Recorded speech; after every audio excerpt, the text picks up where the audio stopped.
കുട്ടികൾക്കെതിരെ നടക്കുന്ന അതിക്രമങ്ങളെ കുറിച്ച് അവരെ സംബന്ധിച്ച 2 പ്രധാന നിയമങ്ങളെക്കുറിച്ച് ജനങ്ങൾക്കിടയിൽ, പ്രത്യേകിച്ച് അധ്യാപകർക്ക് ഇടയിലും രക്ഷിതാക്കൾക്കിടയിലും അവബോധം സൃഷ്ടിക്കുക എന്നുള്ള ലക്ഷ്യത്തോടെയാണ് ജില്ലാ ലീഗൽ സർവീസ് അതോറിറ്റിയും തൊടുപുഴ താലൂക്ക് ലീഗൽ സർവീസസ് കമ്മിറ്റിയുടെ ആഭിമുഖ്യത്തിൽ അറിഞ്ഞിരിക്കാം കരുത്തരാകാം എന്ന ഈ പരിപാടി ഞങ്ങൾ അവതരിപ്പിക്കുന്നത്.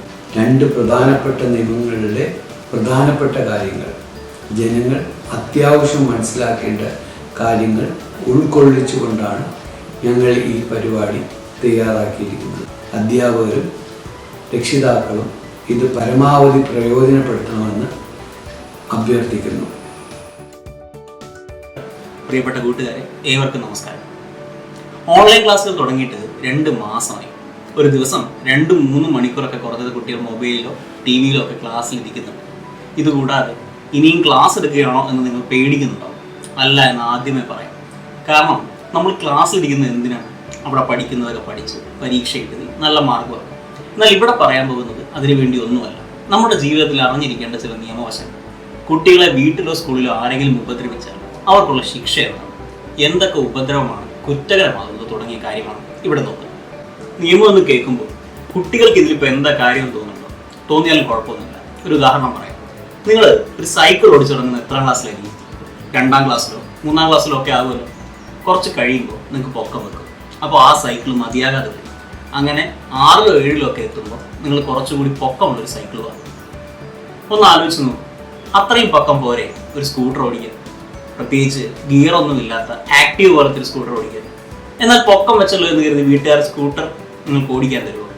ഇല്ല. എന്താണ് ഇതിന് കാരണം? കാരണം എന്താണെന്ന് വെച്ചാൽ 18 വയസ്സ് തികഞ്ഞ് ലൈസൻസ് കിട്ടിയാലേ ആർക്കും സ്കൂട്ടർ ഓടിക്കാൻ പാടുള്ളൂ. ഇത് നിയമമാണ്. സൈക്കിൾ ഓടിക്കാൻ ഇങ്ങനെ നിയമമില്ല. അപ്പോൾ നിയമം നമ്മളെയും ബാധിക്കുന്നില്ലേ? ഉണ്ടെന്ന് കാണാം. ഇതുപോലുള്ള ചില നിയമങ്ങൾ കുട്ടികളെ അക്രമത്തിൽ നിന്നും പീഡനത്തിൽ നിന്നും സംരക്ഷിക്കുന്നുണ്ട്. ഇനി അതിലേക്ക് വരാം. കുട്ടികളെ സംരക്ഷിക്കാൻ മാത്രം എന്തിനാണ് നിയമങ്ങൾ എന്ന് നിങ്ങൾക്ക് സംശയം തോന്നാം. നിങ്ങളുടെ വീട്ടിലോ പരിസരത്തോ പൂച്ചയാടൊക്കെ ഉണ്ടാവുമല്ലോ. അവക്കൊക്കെ കുഞ്ഞുങ്ങളുണ്ടായാൽ അവ പെട്ടെന്ന് നടക്കുന്നത് കണ്ടിട്ടില്ലേ?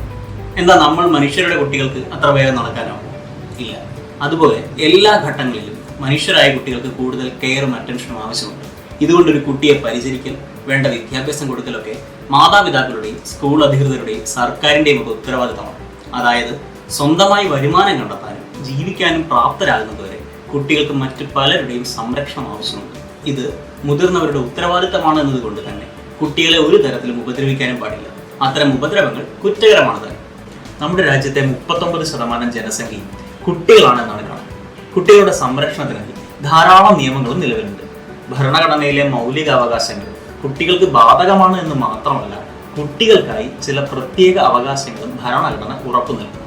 ഭരണഘടനയുടെ അനുച്ഛേദം 21A അനുസരിച്ച് 6 മുതൽ 14 വയസ്സ് വരെയുള്ള കുട്ടികളുടെ വിദ്യാഭ്യാസം മൗലികാവകാശമാണ്. അനുച്ഛേദം 51A അനുസരിച്ച് കുട്ടികളുടെ വിദ്യാഭ്യാസം മാതാപിതാക്കളുടെ ഉത്തരവാദിത്തമാണ്. അനുച്ഛേദം 24 അനുസരിച്ച് അപകടകരമായ സാഹചര്യങ്ങളിൽ കുട്ടികളെ തൊഴിലെടുപ്പിക്കാനും നിരോധനമുണ്ട്.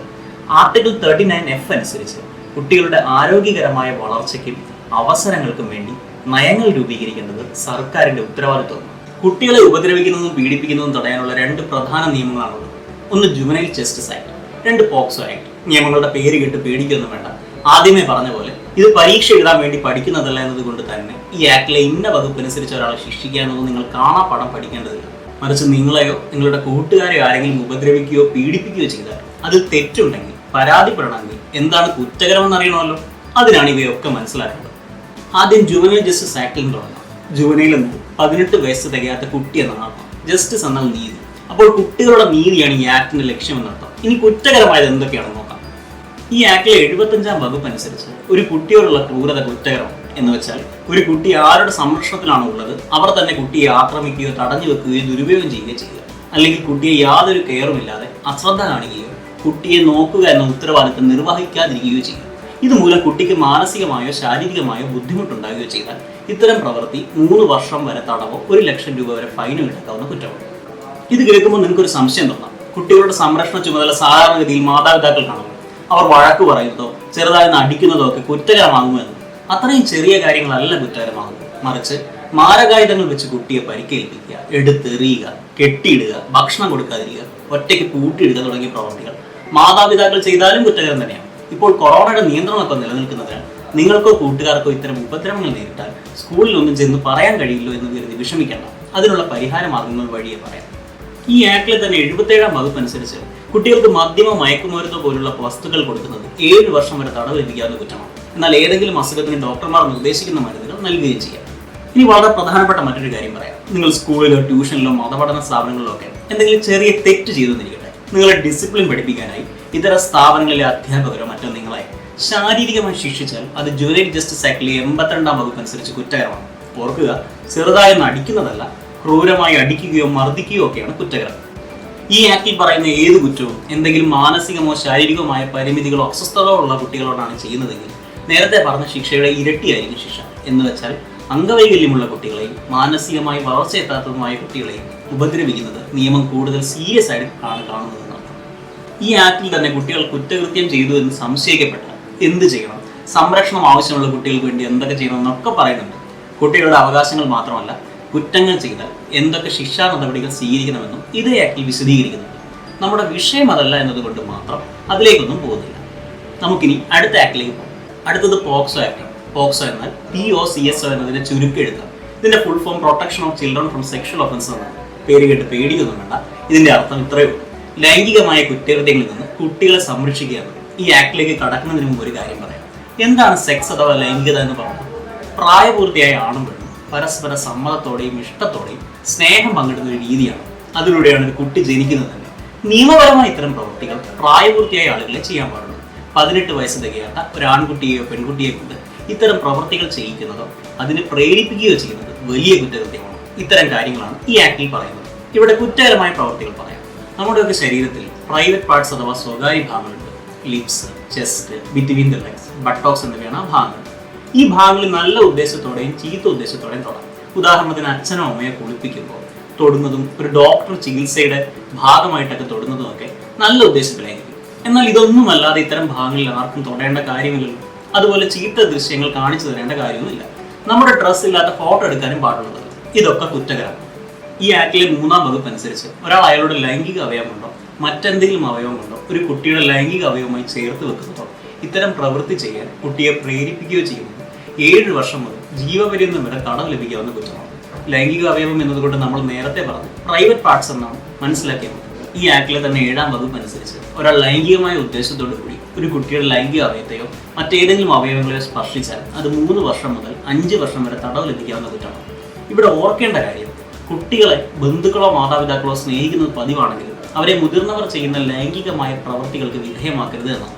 അത് സ്നേഹപ്രകടനമല്ല, ക്രൂരമായ ചൂഷണമാണ്. ഇനി നേരത്തെ പറഞ്ഞ 2 വകുപ്പുകളും കൂടുതൽ വലിയ കുറ്റകൃത്യമാകുന്നത് എപ്പോഴാണെന്ന് നോക്കാം.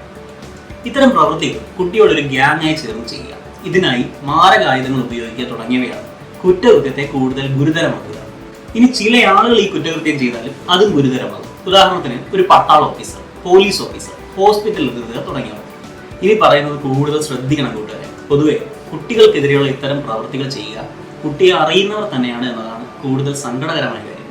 അതുകൊണ്ട് തന്നെ ഇത്തരം പ്രവൃത്തികൾക്ക് കുട്ടിയെ ഉപയോഗിക്കുന്നത് മാതാപിതാക്കളോ മറ്റ് ബന്ധുമിത്രാദികളോ അധ്യാപകരോ മതപുരോഹിതരോ ആണെങ്കിലും ഇത് കൂടുതൽ ഗൗരവകരമായ കുറ്റമാണ്. കാരണം നമ്മൾ ആദ്യം പറഞ്ഞതുപോലെ ഒരു കുട്ടിയുടെ സംരക്ഷണം മാതാപിതാക്കളുടെയും അധ്യാപകരുടെയും സർക്കാരിന്റെയും ഒക്കെ ചുമതലയാണ്. ആ ചുമതലയുള്ളവർ തന്നെ കുട്ടിയെ ലൈംഗികമായി ഉപദ്രവിക്കുന്നത് കൂടുതൽ കുറ്റകരമാണ്. ഇത്തരം ആളുകൾ ഈ കുറ്റം ചെയ്താൽ 10 വർഷം മുതൽ ജീവപര്യന്തം വരെ തടവ് ലഭിക്കാവുന്ന കുറ്റമാണ്.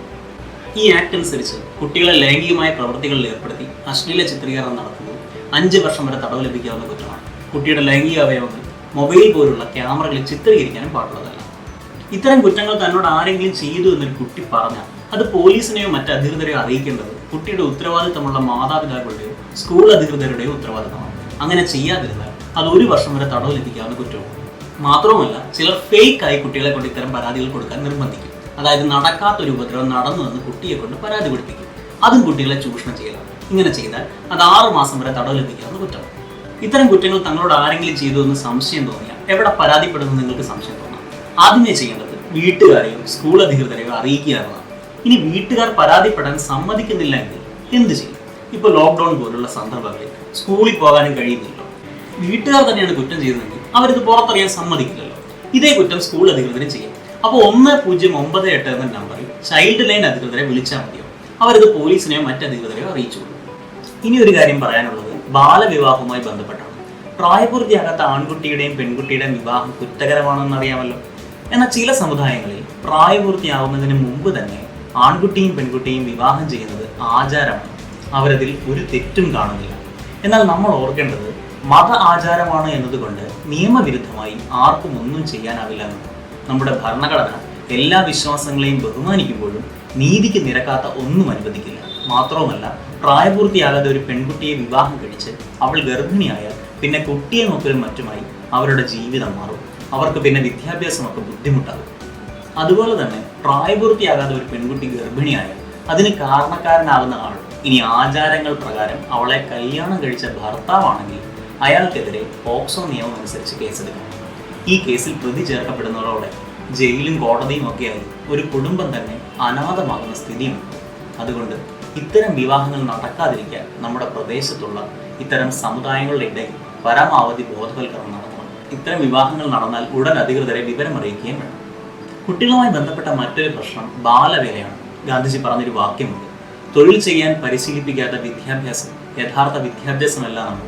ഇത് കേൾക്കുമ്പോൾ നിങ്ങൾക്ക് സംശയം തോന്നാം, പിന്നെ തൊഴിൽ ചെയ്യാൻ പഠിക്കുന്നതിൽ എന്താണ് തെറ്റ്? ഒരു തെറ്റുമില്ല.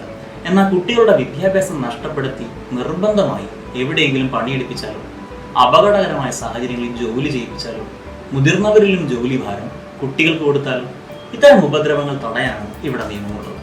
1986 ബാലവില നിരോധനവും നിയന്ത്രണവും എന്ന നിയമത്തിലാണ് കുട്ടികളെ ജോലിക്കായി ചൂഷണം ചെയ്യുന്നത് കുറ്റകരമാകുന്നത്. ഈ ആക്ടിലെ 3-ാം വകുപ്പ് അനുസരിച്ച് 14 വയസ്സിന് താഴെയുള്ള കുട്ടികളെ ആപൽക്കരമായ തൊഴിലിടങ്ങളിൽ പണിയെടുപ്പിക്കാൻ പാടുള്ളതല്ല. കുറച്ച് ഉദാഹരണങ്ങൾ പറയാം. പടക്ക നിർമ്മാണശാലകൾ, സ്ഫോടന വസ്തുക്കൾ നിർമ്മിക്കുന്ന സ്ഥലങ്ങൾ, ഖനികൾ, വാഹനങ്ങളുടെ ഗ്യാരേജുകൾ, പാറമടകൾ, ഓയിൽ റിഫൈനറി, പ്ലാസ്റ്റിക് യൂണിറ്റ്, തുറമുഖം, റെയിൽവേ തുടങ്ങിയവ. ഇതിൽ നിന്ന് മനസ്സിലാക്കാവുന്ന കാര്യം, കുട്ടികൾക്ക് അപകടങ്ങൾ പറ്റാൻ സാധ്യതയുള്ള ഒരു സ്ഥലത്തും അവരെ കൊണ്ട് പണിയെടുപ്പിക്കാനാവില്ല എന്നതാണ്. ഇനി അങ്ങനെ പണിയെടുപ്പിച്ചാൽ അത് 3 മാസം മുതൽ 1 വർഷം വരെ തടവ് ലഭിക്കാവുന്ന കുറ്റമാണ്. പ്രിയപ്പെട്ട കൂട്ടുകാരെ, ഒരു കാര്യം കൂടി പറഞ്ഞ് അവസാനിപ്പിക്കുക. നമ്മുടെ ജീവിതത്തിലെ ഏറ്റവും പ്രധാനപ്പെട്ട കാലമാണ് ബാല്യവും കൗമാരവും. ജീവിതത്തിലെ ഏത് ഘട്ടത്തിലെ ബുദ്ധിമുട്ടുകളെ നേരിടാൻ നമുക്ക് കരുത്ത് നൽകുക ബാല്യകാല അനുഭവങ്ങളാണ്. അതുകൊണ്ട് അക്കാലം നല്ല അനുഭവങ്ങളാകേണ്ടത് ഒരു സമൂഹത്തിന് തന്നെ ആവശ്യമാണ്. ഒരു കുട്ടിയോട് ക്രൂരത ചെയ്യുന്നയാൾ അത്തരം ക്രൂരതകൾ മറ്റ് പലരോടും ചെയ്യാം. അത് തടയാനെങ്കിലും നിങ്ങൾക്കോ കൂട്ടുകാർക്കോ ഇത്തരം ഉപദ്രവങ്ങൾ ഉണ്ടായാൽ പരാതിപ്പെടണം. കുറ്റവാളികളെ വെറുതെ വിട്ടുവിടുക. ഇനി ഇത്രയും സമയം കേട്ടിരുന്ന നിങ്ങൾ ഓരോരുത്തർക്കും